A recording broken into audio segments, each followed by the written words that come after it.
Bradesco, encare o futuro. Abra sua conta pelo app. Olá, boa noite. Boa noite. Começou hoje o julgamento de um ex-policial militar e um guarda municipal acusados pela maior chacina da história de São Paulo. Essa é a segunda vez que eles enfrentam o júri. Na primeira, a sentença dos dois somaram mais de 200 anos de prisão. Só que agora a defesa conseguiu anular o julgamento. Segurança reforçada na frente do fórum e protestos silenciosos das famílias dos réus e das vítimas. O ex-policial militar Vitor Cristilder desceu do carro do sistema prisional de muletas. Ele teria quebrado a perna jogando futebol no presídio. Cristilder e o guarda municipal Sérgio Manhanhã são acusados de integrar um grupo de extermínio que, em agosto de 2015, assassinou 17 pessoas e deixou outras 7 feridas nas cidades vizinhas de Osasco e Barueri, na Grande São Paulo. Segundo o Ministério Público, a sequência de crimes foi uma vingança pelas mortes de um policial militar e um guarda civil dias antes da chacina. De acordo com as investigações, no total, 12 das vítimas não tinham antecedentes criminais. Uma delas era filho da professora Aparecida. Leandro Assunção, 36 anos, 3 filhos, foi executado pouco antes das 9 da noite, junto com outros 7 homens, dentro de um bar a uma quadra de onde morava. Você não pode trabalhar o dia inteiro e tomar uma cerveja? Porque ele passou no bar para tomar cerveja. Foi no bar tomar uma cerveja e o que acontece? Não teve o direito de tomar a cerveja dele. Agora estava no lugar errado, na hora errada? Qual o lugar certo? Em outros julgamentos, Sérgio Manhanhã e Vitor Cristilder já foram condenados. O guarda municipal a 100 anos de prisão e o ex-policial militar a 119 anos. A defesa recorreu e o Tribunal de Justiça marcou esse novo júri. Agora, a previsão é que o resultado saia dentro dos próximos 5 dias. Fez o que podia ter sido feito. Eu tenho certeza que não tem nenhum inocente nessa história. Outras 2 pessoas já foram condenadas pela chacina. Os policiais militares expulsos da corporação, Fabrício Eleutério e Tiago Renklein. As penas de cada um superam os 200 anos de prisão. Nós entramos em contato com a defesa dos réus, mas os advogados não retornaram nossas ligações. Veja agora outros destaques do dia. Auxílio emergencial poderá ter 4 parcelas de R$ 250. Ações da Petrobras despencam depois da troca de comando. Presidente Bolsonaro diz que não vai interferir nos preços dos combustíveis. Empresas poderão comprar vacina contra a Covid-19. São Paulo vai adotar novas medidas de restrição por piora da pandemia. E na série especial, você vai conhecer o menino de 11 anos que já se destaca no mundo da música.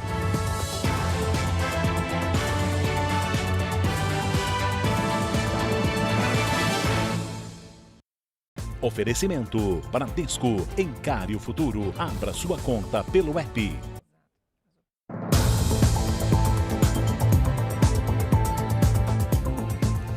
Na falta da vacina, cada gota conta. E como sempre, sobra um pouco nos frascos. Muita gente foi atrás da chamada xepa da vacina. Em São Paulo, a prefeitura pediu que as unidades de saúde organizem uma fila de interessados nas sobras de final de dia. Logo que soube que havia uma chance de tomar a vacina, mesmo estando longe dos 80 anos, o Otílio veio à unidade básica de saúde mais perto de onde mora, mas desistiu de seguir em frente. A fila tá grande para informação e eu vou voltar uma outra hora. A Marileia, que sofre de doença crônica, também ouviu falar nessa possibilidade. Não estão nem pegando o nome e telefone para me ligarem, tendo em vista que a demanda está sendo muito grande e que é praticamente impossível me chamar antes do meu tempo. Essas pessoas não estão dando ouvidos a boato, não. A Prefeitura de São Paulo liberou alguns grupos a receber a vacina antes mesmo da idade estabelecida pelo Programa Nacional de Imunização. O que acontece, segundo a Secretaria Municipal de Saúde, é para evitar o desperdício. A Prefeitura explicou por meio de uma nota que se ao fim de um expediente de vacinação houver frascos abertos com sobra, o imunizante pode estragar em até 8 horas, no caso da Coronavac, e em 6, se for da AstraZeneca. Então os postos, como esse aqui, estão autorizados a fazer um cadastro, a organizar uma fila de espera. Isso vale para idosos acima de 60 anos e profissionais da saúde. É necessário comprovar que mora na região da unidade básica de saúde. Sempre vai ter alguma sobra e o ideal mesmo é que essa sobra não seja desperdiçada. Poucas doses nos vários postos acabam representando muita gente. Mas sempre lembrando que o número que isso acaba atendendo é um número ínfimo de pessoas. Dávila, que é fisioterapeuta e atende idosos, resolveu apostar na sorte. Ela já está na fila de espera. Eles me orientam que vão me ligar, caso sobre alguma vacina daquele lote, né? A Bahia determinou toque de recolher em quase 400 cidades a partir das 8 da noite. É mais uma tentativa de barrar a pandemia. Feiras livres lotadas. Em praças e ruas, festas a céu aberto. Mesmo com o apelo das autoridades para que a população evitasse as aglomerações, o que se viu no domingo em Salvador foi um completo desrespeito às ações de enfrentamento à pandemia. A prefeitura interditou 20 estabelecimentos e 20 pessoas foram detidas. Nas unidades de saúde, a situação é cada vez mais grave. A capital baiana ultrapassou a taxa de 80% dos leitos de UTI ocupados. E quem busca atendimento nas UPAs já encontra dificuldade. 4 UPAs, cheguei e vim encontrar atendimento aqui. Olha só a quantidade de gente que tem. 300 fichas. O serviço de atendimento médico de urgência também apresenta sinais de esgotamento. Emocionado, este enfermeiro lamentou a perda de um jovem de 15 anos no último plantão. A gente faz todas as manobras, infelizmente não consegue, tem horas que a gente não consegue. E assim, a equipe fica praticamente sem eu nem consigo falar direito, porque a gente não aguenta, a gente não aguenta mais. Em todo o país, há medidas para tentar conter a pandemia. No Nordeste, o Ceará fica com limitações de horários até domingo em todo o estado. Na Paraíba, também vai ter toque de recolher, com o fechamento da orla a partir de amanhã. Pelo menos 6 cidades mineiras decretaram toque de recolher. E em Goiás, 7 prefeitos da região do Vale do São Patrício anunciaram o fechamento de comércio e serviços. O governo de São Paulo vai anunciar na quarta-feira novas medidas restritivas no estado. A decisão foi tomada depois da ocupação recorde dos leitos de UTI. O número de pacientes em UTIs do estado de São Paulo é o maior desde o início da pandemia, 6.410. Antes, o pico havia sido em julho do ano passado, com 6.250 internações em UTIs. Nós temos que ter uma especial atenção a algumas regiões do estado, principalmente aquelas que estão no faseamento vermelho e no faseamento laranja do Plano de São Paulo, para que não haja um impacto ainda maior do sistema de saúde. Por causa da elevação dos números da doença, o Centro de Contingência da Covid-19 recomendou ao governo do estado que adote novas medidas para conter o avanço do contágio pela doença. São mais restrições de atividades e de circulação de pessoas que devem levar em conta a situação de cada região e estão sendo avaliadas. A decisão vai ser anunciada na quarta-feira. Nesta segunda, o estado de São Paulo chegou a quase 2.034.000 pessoas vacinadas. O Instituto Butantan anunciou a entrega de mais 3.400.000 doses da Coronavac ao Ministério da Saúde. Considerando a faixa de idosos, né? Quer dizer, nessa faixa nós temos em torno de 40 milhões de pessoas. Então, à medida que nós vamos aproximando da vacinação desses 40 milhões de pessoas, é que nós vamos começar a observar a queda acentuada aí nas internações e na mortalidade. O lote vai ser dividido em remessas diárias de 426.000 doses. Amanhã de manhã vai ser feita a primeira entrega. No primeiro dia de confinamento total, Araraquara, no interior paulista, teve ruas vazias e pouca circulação de pessoas. O município é o que tem o maior número de confirmações da variante que surgiu em Manaus. 12 casos no total. As ruas desertas eram reflexo da adesão neste segundo dia de bloqueio total. Pelas restrições, Só pode sair de casa quem for trabalhar ou com uma necessidade excepcional. Eduardo tinha um motivo para estar na rua. Eu tive consulta médica, um atestado de presença e vim com autorização aqui na farmácia para comprar uma medicação que eu preciso. Esse é o terminal de ônibus urbano. Com transporte público suspenso, a situação aqui é bem diferente de um dia útil normal. Araraquara enfrenta o caos no sistema de saúde, com 100% dos leitos de UTI da cidade ocupados. Nessa segunda-feira, 8 pacientes foram transferidos para hospitais da região. Na quarentena total, que termina à meia-noite de amanhã, apenas farmácias e estabelecimentos de saúde podem abrir. Os supermercados funcionam para entrega e os postos de combustível só para abastecer carros oficiais.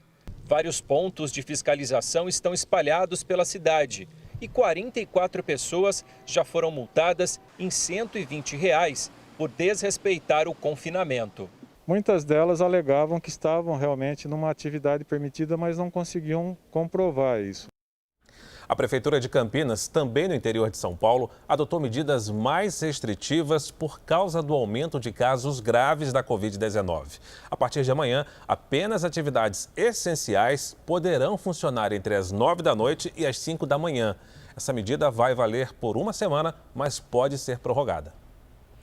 E o Rio Grande do Sul aumentou as restrições por causa do agravamento da pandemia. Então vamos até Porto Alegre com a nossa repórter Paloma Poeta. Boa noite, Paloma. Quais são as mudanças? Olá, Cris, Fara, boa noite a vocês e a todos. O governo do estado decidiu antecipar em 2 horas o horário limite para as atividades. Portanto, a partir desta terça-feira, amanhã, a essa hora, já haverá restrição. Começa às 8 da noite, vai até às 5 da manhã e só os serviços considerados essenciais podem funcionar nesse período. 11 regiões gaúchas receberam a bandeira preta de risco altíssimo para a transmissão da Covid-19. As outras 10, bandeira vermelha, que significa risco alto para a doença. E aí, esse hospital aqui, por exemplo, um dos que é referência na capital gaúcha, está com uma restrição na emergência, só vai aceitar a partir de agora casos considerados graves. Porto Alegre tem uma taxa de ocupação de leitos de UTI acima dos 96% e 6 dos 17 hospitais estão acima dos 100%, portanto, lotados. As unidades de pronto atendimento ficam com a mesma restrição de só aceitar casos graves. E tem ainda uma orientação da Secretaria Estadual da Saúde diante desse cenário, que é suspender qualquer cirurgia considerada não urgente. Cris, Fara. Obrigada, Paloma. Vamos aos números de hoje da pandemia no Brasil. Segundo o Ministério da Saúde, o país tem mais de 10.195.000 casos da Covid-19.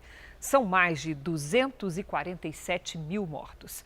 Foram 639 registros de mortes nas últimas 24 horas. Também entre ontem e hoje, 43 mil pessoas se recuperaram e, no total, já são mais de 9.139.000 pacientes curados e mais de 808 mil seguem em acompanhamento. Os Estados Unidos ultrapassaram a marca de 500 mil mortes pela Covid-19. O levantamento é da Universidade Johns Hopkins. O país tem mais de 28 milhões de contaminados, mas já conseguiu vacinar 44 milhões de pessoas. Com isso, o número de casos vem caindo. Só as internações recuaram 15% nesta semana. Em homenagem às vítimas, o presidente Joe Biden ordenou que todas as bandeiras sejam hasteadas a meio mastro e determinou 1 minuto de silêncio em todo o país. Veja a seguir a reação do mercado no primeiro dia útil após a troca de comando na Petrobras. E na série especial, você vai conhecer o menino que, aos 11 anos, já ganhou concursos e tocou para celebridades da música.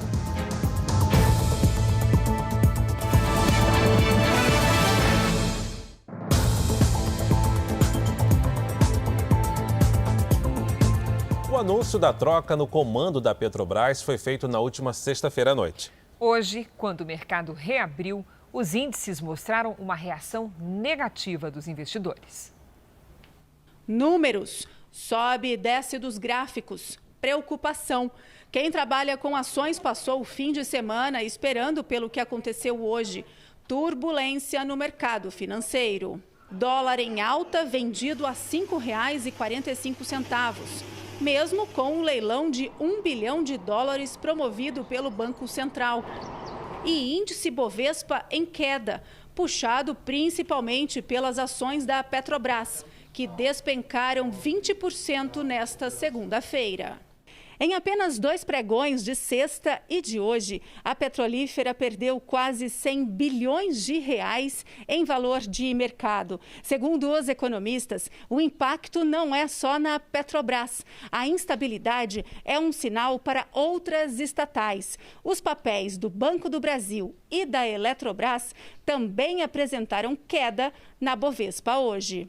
Acaba gerando uma incerteza em todas as demais estatais que se tem hoje de capital aberto, né? Mas sem ter apenas no âmbito de suposições, né? O presidente da República já anunciou que terá novas trocas, sim. Provavelmente Banco do Brasil, talvez Eletrobras. Um cenário de incertezas que deve continuar nos próximos dias. É uma insegurança que traz não só para o investidor doméstico, mas para o investidor estrangeiro também, né? E de qualquer maneira, isso acaba impactando novos recursos que poderiam chegar para esses setores, para esses segmentos de petróleo e gás, por exemplo.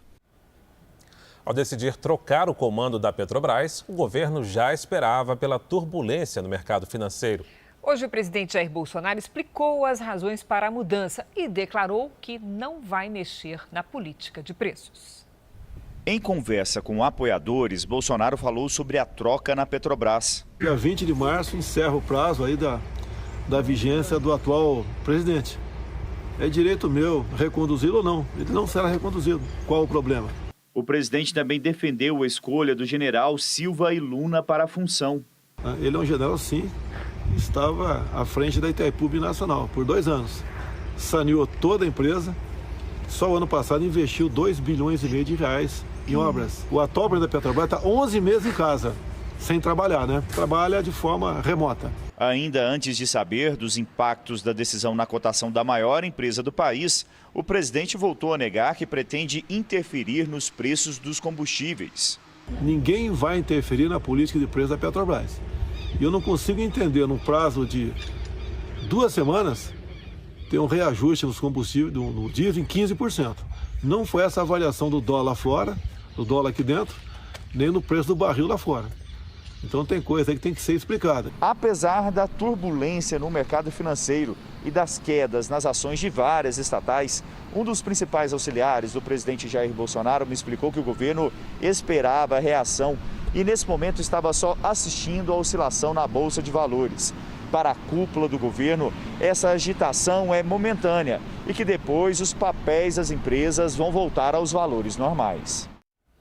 Piorou a avaliação do governo Jair Bolsonaro, é o que revela uma pesquisa da Confederação Nacional do Transporte, divulgada hoje. Em outubro de 2020, 27,2% achavam o governo de Jair Bolsonaro ruim ou péssimo. Agora são 35,5%. O número de pessoas que consideram a gestão boa ou ótima caiu de 41,2% para 32,9%.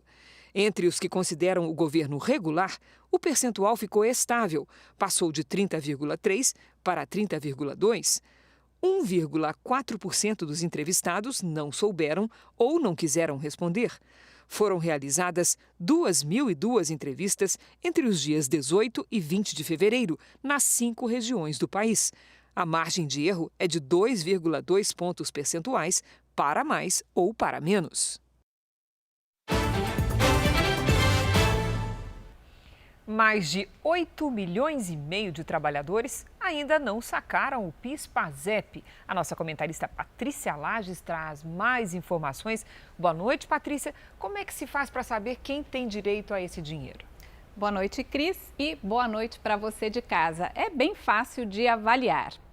O PIS é pago aos trabalhadores da iniciativa privada e o PASEP para funcionários públicos. Mais de 22 milhões de pessoas têm direito ao benefício, que vai de R$ 92 até R$ 1.100. O valor varia conforme os meses trabalhados em 2019 e há 3 requisitos para receber o abono: estar inscrito no PIS/PASEP por pelo menos 5 anos, ter trabalhado no mínimo 30 dias em 2019 com carteira assinada e ter recebido, em média, até 2 salários mínimos por mês.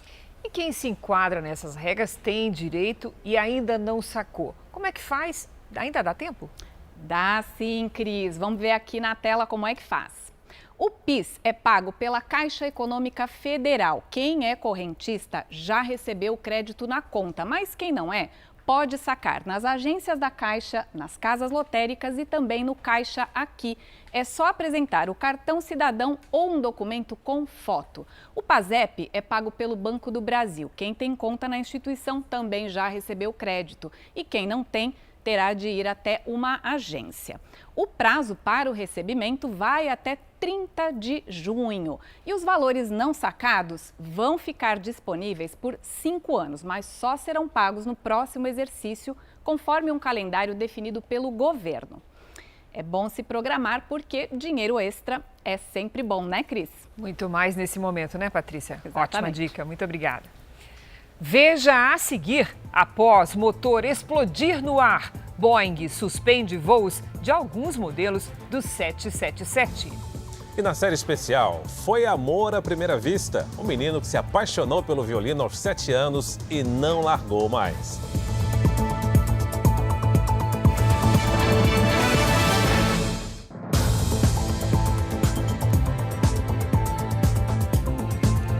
A pandemia e a crise econômica provocaram uma concentração de haitianos na região de fronteira do Acre. São centenas de refugiados que buscaram abrigo no Brasil e agora tentam deixar o país.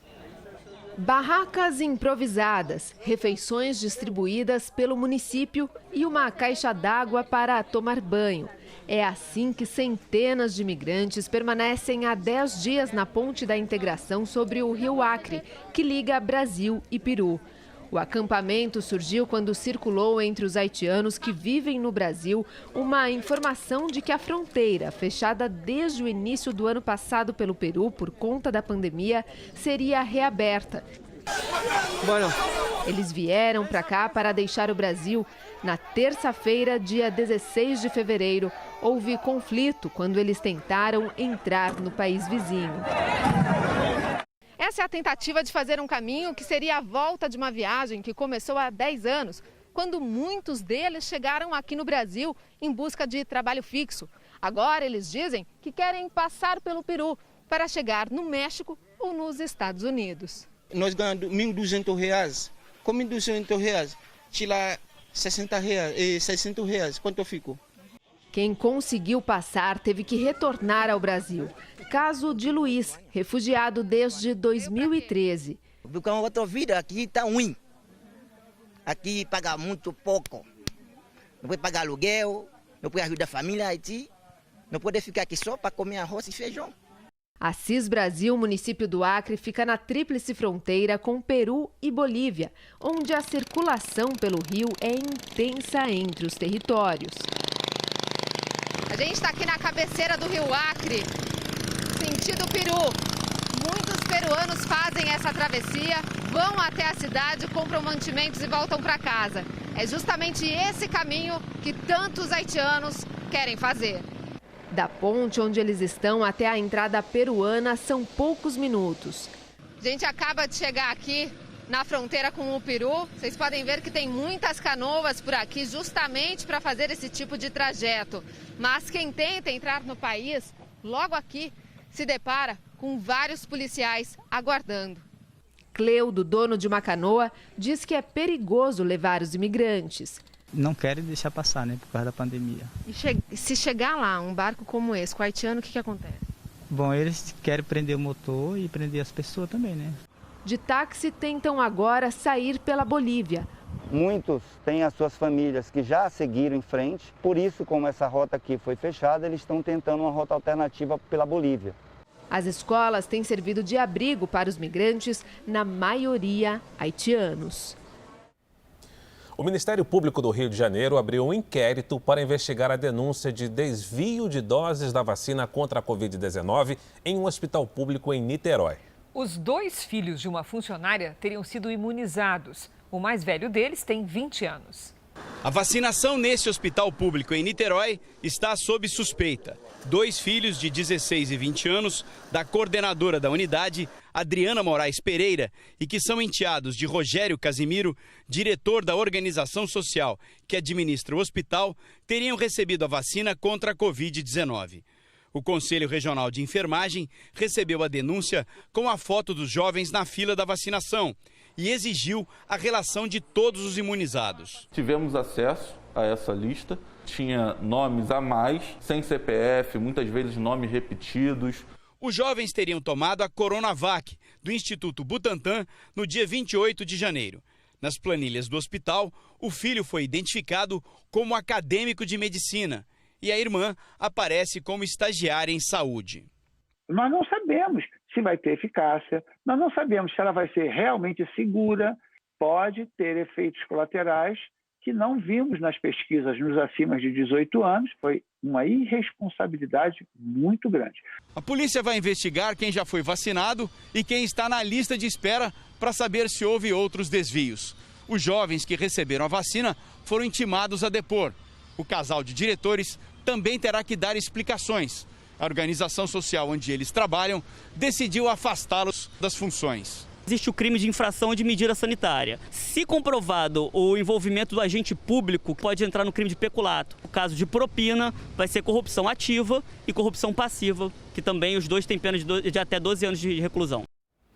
A Secretaria de Estado da Saúde informou que colabora com as investigações. Já a organização social Instituto Sócrates Guanais declarou que não admite desvio de conduta dos funcionários e que está à disposição das autoridades. O Congresso Nacional vai criar um projeto de lei para que o governo federal, estados e municípios possam assumir os riscos das compras das vacinas da Pfizer e da Janssen.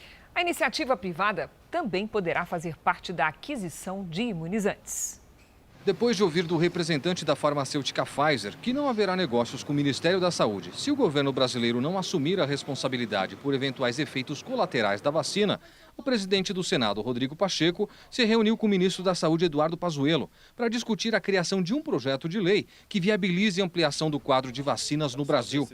Pacheco pretende entregar o texto agora à noite. Eu acredito ainda hoje, no âmbito do Senado Federal, para que encontremos um caminho que autorize a União, mas também estados e municípios a assumirem os riscos das compras das vacinas e também uma ideia que surgiu agora nessa conversa, que é a possibilidade de termos a participação da iniciativa privada. A iniciativa privada que queira contribuir, que o faça respeitando as regras do PNI e logo na sequência, cumpridas as prioridades do Brasil e do PNI para vacinação, se poder liberar para a iniciativa privada adquirir, para o município adquirir para o seu próprio município. A votação de uma medida provisória para tratar do assunto seria ainda esta semana. A MP recebeu uma emenda para propor que o Brasil assuma a responsabilidade dos efeitos que possam surgir das vacinas, mas o texto deve ceder lugar ao novo projeto. Rodrigo Pacheco vai apresentar a proposta ao presidente da Câmara, Arthur Lira, para que a iniciativa seja do Congresso Nacional. Ele afirmou que cabe ao governo e aos parlamentares encontrar soluções para as cláusulas da Pfizer ou qualquer outra empresa para garantir a aquisição das vacinas. A estimativa é de receber os primeiros lotes já em abril. Vamos verificar agora como é que está a imunização pelo país. Hoje, o Brasil chegou a quase 6 milhões de pessoas que já receberam a primeira dose da vacina. Isso representa 2,83% dos brasileiros. Já a segunda dose foi aplicada em 1.273.231 pessoas. O estado que mais vacinou, São Paulo, aplicou a primeira dose em 1.660.610 pessoas. Representa 3,59% da população. O segundo estado que mais vacinou é Minas Gerais, também no Sudeste. A primeira dose foi aplicada em 499.928 pessoas, ou 2,35% da população do estado. Entre os estados da região sul, o que tem mais casos confirmados é Santa Catarina. Lá foram aplicadas 156.827 doses, ou seja, Santa Catarina conseguiu imunizar 2,16% dos moradores do estado. E o Acre, no norte, imunizou com a primeira dose 16.775 pessoas, quase 2% da população. O estado já começou a dar a segunda dose. No portal r7.com, você pode acompanhar a situação de todos os estados no mapa interativo. A ministra Rosa Weber, do Supremo Tribunal Federal, encaminhou à Procuradoria-Geral da República uma notícia crime contra o presidente Jair Bolsonaro. Na ação, o presidente é responsabilizado por sugerir o uso da cloroquina, um medicamento que não tem eficácia comprovada contra a Covid-19. Cabe agora ao Procurador-Geral da República, Augusto Aras, autorizar ou não a investigação. O Ministério Público de São Paulo instaurou hoje um procedimento para investigar o repasse de verbas da Prefeitura para o Carnaval. Apesar dos desfiles terem sido cancelados, o prefeito Bruno Covas destinou 33 milhões de reais para as escolas de samba. Em 2020, para que o Sambódromo de São Paulo tivesse este espetáculo, a Prefeitura da cidade repassou para as escolas de samba pouco mais de 36 milhões de reais. Este ano, por causa da pandemia, o Sambódromo ficou em silêncio. No dia 12 de fevereiro, a Prefeitura cancelou oficialmente o carnaval. Mas, mesmo suspenso, o evento custou 33 milhões de reais para os cofres públicos. O valor consta em um contrato firmado no ano passado. Em novembro, a cidade ainda registrava um número elevado de internações por Covid-19. Mas a Prefeitura alega que na data da assinatura do acordo, ainda existia a expectativa de realizar o Carnaval de 2021 entre maio e julho. Por isso, os valores foram repassados para 46 escolas de samba, blocos e cordões carnavalescos. Em nota, a Prefeitura diz que estuda alternativas para a aplicação desses valores no Carnaval do ano que vem. É o que defendem também as escolas de samba. Quando foi lançado o contrato de carnaval, o prefeito anunciou o contrato de carnaval, na verdade as pessoas já estavam trabalhando. Então o carnaval está todo endividado desde o final do ano passado. E aí o cancelamento do carnaval se deu agora, né? Não se deu lá atrás. Pelo contrato, os valores seriam repassados em 7 parcelas. As 2 primeiras, que somam mais de 12 milhões de reais, foram pagas em novembro e dezembro do ano passado. Mas um dia depois do cancelamento do carnaval, no dia 13 de fevereiro, como consta no Diário Oficial do município, a Secretaria de Turismo reservou cerca de 20 milhões e 400 mil reais para manter os pagamentos restantes. As parcelas vencidas em janeiro e fevereiro ainda não foram pagas. Vamos agora com a opinião do Augusto Nunes. Boa noite, Augusto. Boa noite, Cris. Boa noite, Fara. Boa noite a você que nos acompanha. No dia 12 de fevereiro, o prefeito de São Paulo, Bruno Covas, cancelou os desfiles previstos para maio ou junho, cancelou definitivamente o carnaval deste ano e atribuiu a decisão ao recrudescimento da pandemia de coronavírus. No dia seguinte, 13 de fevereiro, a Secretaria de Turismo reservou um dinheirão para financiar as exibições de 46 escolas de samba e blocos carnavalescos durante a festa que não haverá. Parece fantasia, mas é tudo verdade. O contrato assinado em novembro com a SP Tours dividiu o total de 33 milhões de reais em 7 parcelas a serem quitadas até abril. As 2 primeiras já foram pelo ralo. Em vez de pedir de volta esse dinheiro e suspender imediatamente as 5 parcelas restantes, a Prefeitura manteve o compromisso inverossímil. Limitou-se a espantar quem tem mais de 10 neurônios com uma nota informando que, aspas, neste momento estão sendo estudadas alternativas para aplicação nos desfiles de 2022, fecha aspas. O dinheiro desperdiçado com festejos carnavalescos cancelados é suficiente, por exemplo, para a compra de 180 leitos de UTI. A Prefeitura de São Paulo preferiu insultar os pagadores de impostos que bancam todas as contas e investiu no deboche 33 milhões de reais. Chove em todo o país e Brasília já registra o mês de fevereiro mais chuvoso dos últimos 41 anos. Vamos saber como é que fica o tempo nos próximos dias? com a Lidiane Sayuri. Boa noite, Lid. Que chuvarada, amiga. É verdade. E vem mais por aí, viu? Boa noite para você, Cris, para o Fara, para quem nos acompanha. Vamos ter um curtíssimo período de inversão no tempo. A chuva diminui no Brasil Central e as pancadas voltam à região sul.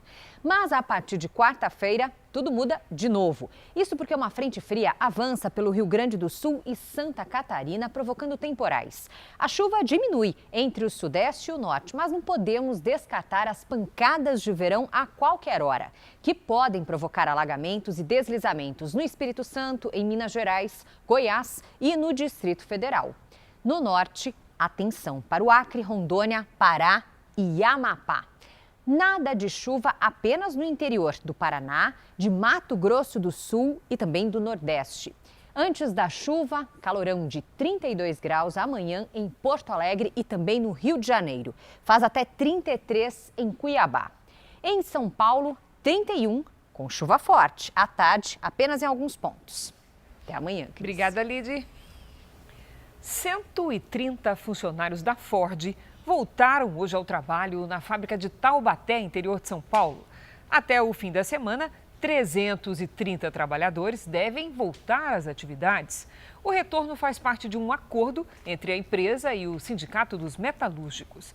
Hoje também, o Tribunal Regional do Trabalho de Campinas manteve a proibição da empresa de demitir na unidade e retirar os equipamentos do local até o fim das negociações.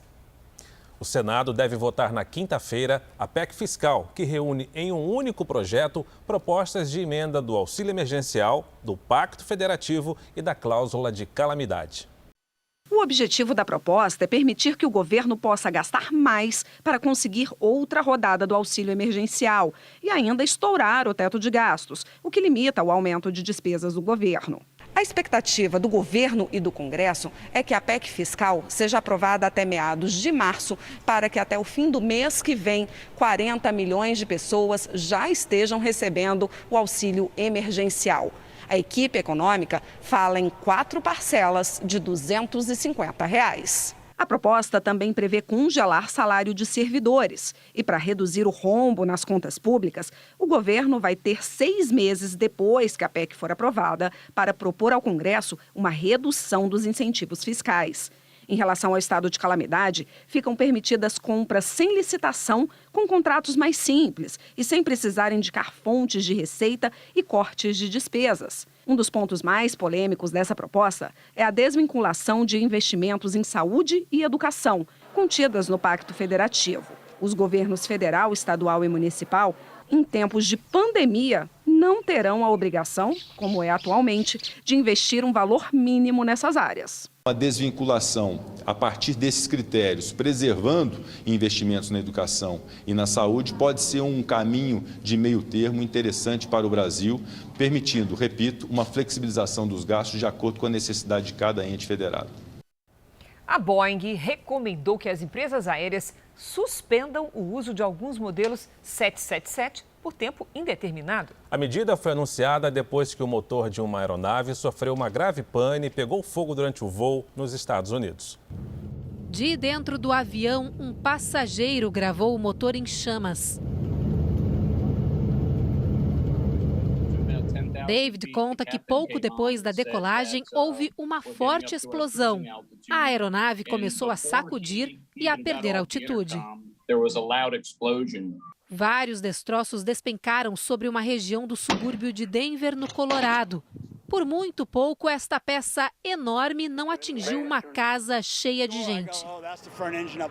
O destino da aeronave, com mais de 240 pessoas a bordo, era o Havaí. Mas o piloto voltou para o aeroporto de Denver, de onde havia decolado, e fez um pouso de emergência. Ninguém ficou ferido. Ainda não foi esclarecido o que provocou a falha e a explosão em um dos motores. Enquanto as autoridades de aviação daqui dos Estados Unidos investigam o caso, a Boeing, fabricante do modelo 777, pediu que as companhias aéreas de todo o mundo suspendam a circulação de algumas aeronaves. Proibição já imposta pelo Reino Unido, Japão, Coreia do Sul e pelo próprio governo americano. No mesmo dia do incidente aqui nos Estados Unidos, um caso semelhante aconteceu na Holanda. Por lá, 2 pessoas ficaram levemente feridas pelos destroços que caíram de um Boeing Cargo que usa o mesmo motor do 777. Mas as autoridades europeias não veem relação entre os casos. Cada motor desse custa o equivalente a 80 milhões de reais. Puxa vida. Foi detido hoje em Uruguaiana, na fronteira do Brasil com a Argentina, o homem que protagonizou fortes cenas de agressão no interior de São Paulo. Conhecido como chileno, ele aparece batendo com a barra de ferro num ex-integrante de um dos maiores motoclubes do Brasil, os Abutres. A detenção acontece um dia depois de o chileno conceder uma entrevista exclusiva ao jornalista Roberto Cabrini, no Domingo Espetacular. A polícia chegou até Milenco Gilmar Pina Solis, conhecido como chileno, no aeroporto de Uruguaiana, no Rio Grande do Sul. Ele queria comprar uma passagem para Porto Alegre depois de tentar atravessar a fronteira de moto para a Argentina. Lá no aeroporto, nosso aeroporto aqui local, houve a desconfiança de um indivíduo armado. Aí o pessoal do aeroporto acionou a nossa guarnição foi lá, abordou e o reconheceu. E aí foi verificado que havia um mandado de prisão contra esse indivíduo. Chileno é o homem que aparece nessas imagens agredindo um jovem com uma barra de ferro. Segundo ele, a vítima, Bruno Vieira da Silva, teria traído o motoclube Abutres, do qual os dois faziam parte. Vocês estão entendendo quem trai a Irmandade? Vocês estão entendendo o que é isso aqui? Aqui no Vale do Paraíba não tem menino. Não tem menino, isso aqui é um traidor. Os Abutres têm sedes por todo o Brasil. São mais de 8 mil integrantes e presença em mais de 20 países. Nesse vídeo, durante um encontro, tiros são disparados para o alto.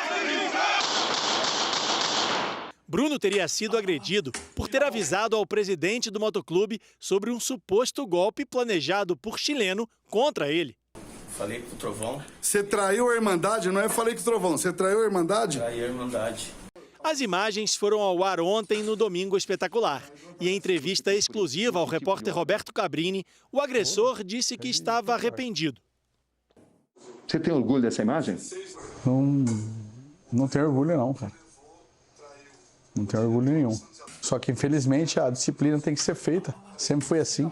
Você está espancando uma pessoa indefesa. Como se você tivesse o direito de espancar essa pessoa. Não tenho direito de fazer isso. E você se arrepende pelo seu ato ou pelo fato do seu ato ter sido filmado? Eu me arrependo de obedecer ordem. Ele justificou a tortura dizendo que obedecia a ordens do presidente do motoclube, conhecido como Trovão. Como é que você tomou exatamente a decisão de espancar esse homem? Eu não tomei a decisão. A decisão foi tomada. Por quem? Pelo presidente. A decisão foi tomada. O presidente Trovão. A decisão não é o que ele disse. Não é o que ele diz, ele vai negar. Mas existe um julgamento ali, no tribunal? Foi conversado com ele e foi julgado. Falaram assim... Julgado por quem? Pela diretoria. E por mim, todos. Aparecido da Hora Freitas, o Trovão negou as acusações. De forma nenhuma aceitamos uma situação que houve. Por isso que foram expulsos. Nós não aceitamos essa humilhação, nem aqui dentro e nem de nós lá fora. Nem mesmo contra um suposto traidor? Não. A sessão de tortura exibida no vídeo aconteceu em São José dos Campos, no interior de São Paulo. O agressor, um empresário de 47 anos, casado e pai de 3 filhos, foi indiciado pelos crimes de tortura e associação criminosa. Ele está com prisão decretada. Chileno será levado agora para a polícia de São José dos Campos, no interior de São Paulo, onde o caso está sendo investigado. Durante esta semana, nossa série especial vai mostrar histórias de meninos e meninas que nasceram com uma capacidade de aprendizado muito acima da média. Essas crianças são chamadas de diamantes brutos. O Danilo é um desses garotos. Ele tem 11 anos e descobriu a habilidade quando conheceu o violino.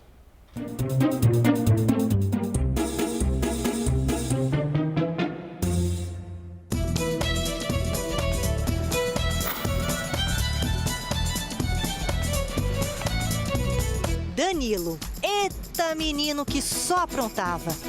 Sempre me deu trabalho de professora querer fazer atividade, uma roda de leitura, e ele sendo contra, querer sentar de costas e não querer participar. A professora sempre me falava, o Danilo testa muito a gente. O Danilo não gostava de ir para aula. O Danilo não gostava de escola, o Danilo não gostava de nada. Ele queria videogame, queria bagunçar. Qual que é a matéria que você mais gosta? É matemática. E qual que você não vai muito bem? Histórias. Danilo, preciso do seu zap. Já ficou de recuperação alguma vez? Já. Ah, já. Em que série? No 3º e no 4º. O negócio do Danilo não é fazer conta, escrever poesia, resolver problema de lógica. Mas ele tem talento. E esse talento ele descobriu meio por acaso, quando foi assistir a uma orquestra tocar. E já nas primeiras notas que aprendeu, sem muito esforço, quase brincando, o Danilo percebeu que tinha nascido mesmo, era para música.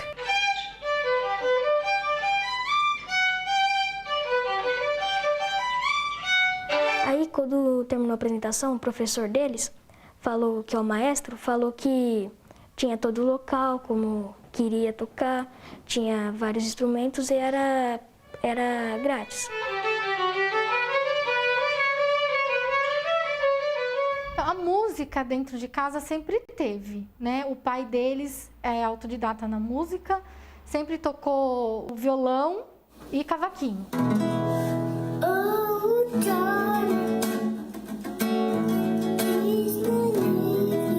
E ele, desde pequenininho, então dedilhava. O violão, eu tenho fotos de um violão maior que ele e ele com o violão no colo.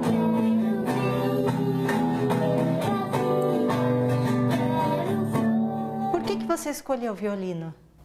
Porque o violino é tipo um instrumento bonito, sabe? Com as notas e o volume dele é bonito, eu acho bonito. Ele também é menor, ele é mais pro meu tamanho.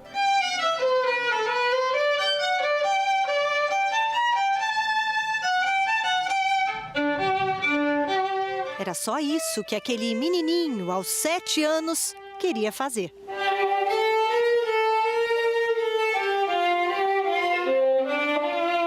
Foi assim, um dia ele já tirou a primeira lição do violino. Então aí a professora já foi falando pra mim, ó, o Danilo leva jeito.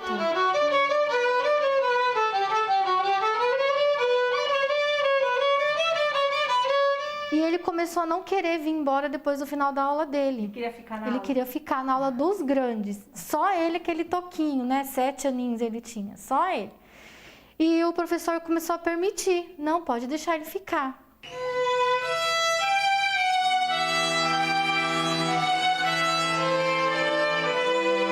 Ele é um menino que pega as coisas muito fácil. Cuidado para não sair muito rápido, sabe? Sai mais devagar e controlando.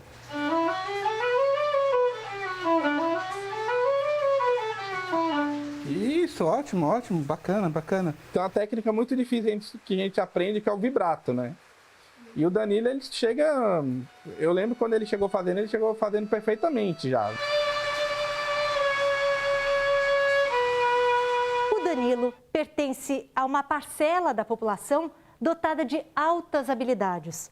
Numa sala de 100 alunos, de 2 a no máximo 5 vão se encaixar no grupo de superdotados. Mas não pense que o superdotado é só aquele que faz cálculos rápidos de matemática, fala 10 línguas diferentes, ganha o Prêmio Nobel de Física. Existem vários tipos de altas habilidades: intelectual, acadêmico, mas também criativo, artístico, social e psicomotor. E não é só um teste de QI que pode detectar isso. Então, a gente tem dentro desse caminho de altas habilidades diversas situações de especificidades de uma criança ser extremamente talentosa para música, ou para liderança, ou para alguma área psicomotora, que é a dança, um jogador de futebol. São crianças muito curiosas, são crianças que muitas vezes mostram criatividade. Dependendo da habilidade que ela tem, ela pode não ser tão sociável, né? E muitas vezes, muitas delas sofrem bullying. por não se encaixarem na média. Nuricel foi uma dessas crianças. Depois de se formar em física e astronomia, ela criou um instituto para ajudar crianças e adolescentes cheios de talentos e que precisavam de atenção especial e estímulo, assim como Danilo, que hoje estuda no colégio do instituto. Existe um mito, existe assim, a percepção de que o superdotado já veio pronto, ele já é inteligente, ele não precisa de ajuda. E não é verdade. Ele precisa de ajuda, porque é uma criança que ela também é intensa nas suas angústias. Ela é uma criança onde o mundo, a incoerência do mundo afeta profundamente.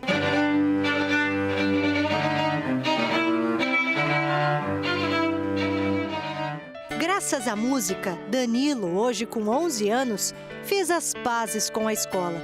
Já ganhou prêmios em concursos e tocou para o maestro João Carlos Martins.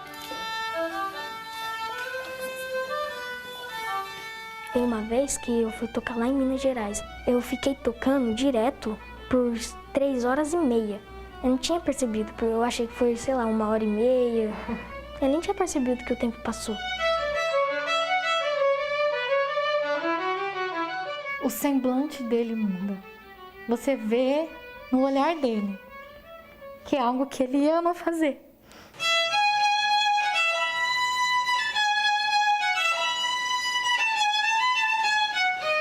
Conforme o tempo foi passando e eu continuei tocando e não desisti, eu vi que ia mudar minha vida tudo isso.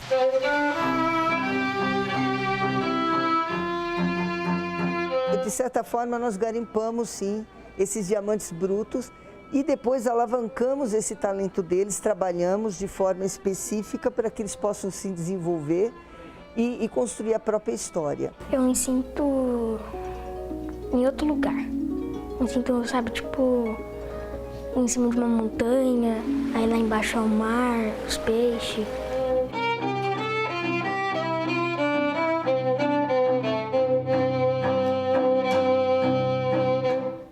Jornal Obrigada, da Record Danilo. Danilo melhorou nossa segunda-feira. E o Jornal da Record termina com o super talento do Danilo. A edição de hoje na íntegra e também a nossa versão em podcast estão no Play Plus e em todas as nossas plataformas digitais. E à 00:30 tem mais Jornal da Record? Fique agora com a novela Gênesis. A gente se vê amanhã. Até lá. Ótima noite para você e até amanhã.